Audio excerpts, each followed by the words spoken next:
Neelam Mishra channel में आपका स्वागत है।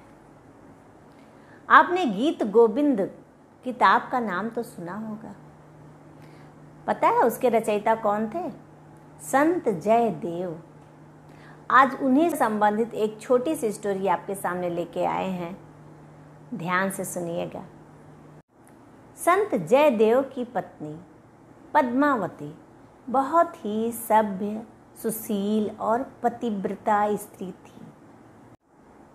उनके आस-पास रहने वाली सभी स्त्रियां, यहाँ तक कि महारानी भी उनके पास आकर सत्संग सुनती थी।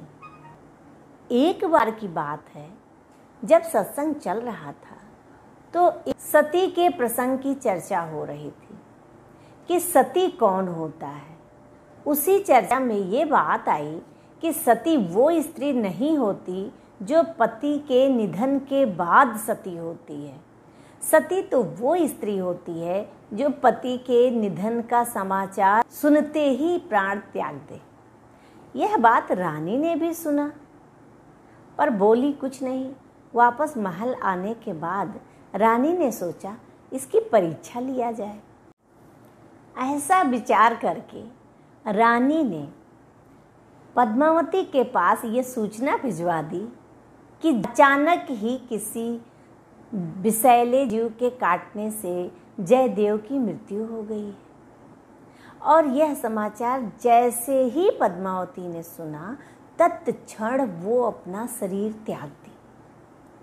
और जब यह बात रानी को मालूम हुई तो रानी को बहुत ही पश्चाताप हुआ। रानी बड़ा वियोग करने लगी और रानी रोने लगी। इस तकलीफ में वो समझ नहीं पा रही थी कि क्या करें। और वो सीधे जयदेव के पास पहुंची, ये सोच के कि इनसे मैं किसी तरह से माफ़ी मांगूं। और जयदेव से सारा वृत्तांत कह सुनाया।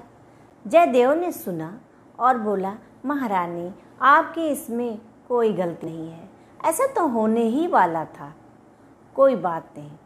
और ऐसा कहकर संत जयदेव राधा विनोद का पाठ करने लगे। और राधा विनोद के पाठ में वो शक्ति थी कि उनकी पत्नी पद्मावती पुनः जीवित हो गई।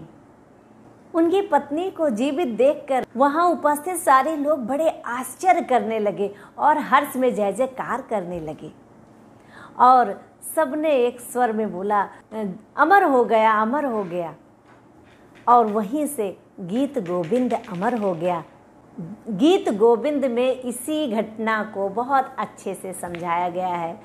गीत गोविंद अमर हो गया। कैसी लगी आपको आज की ये स्टोरी? कमेंट करके ज़रूर बताइएगा। साथ ही नीलम मिश्रा चैनल को सब्सक्राइब, लाइक और शेयर ज़रूर करें। धन्यवाद।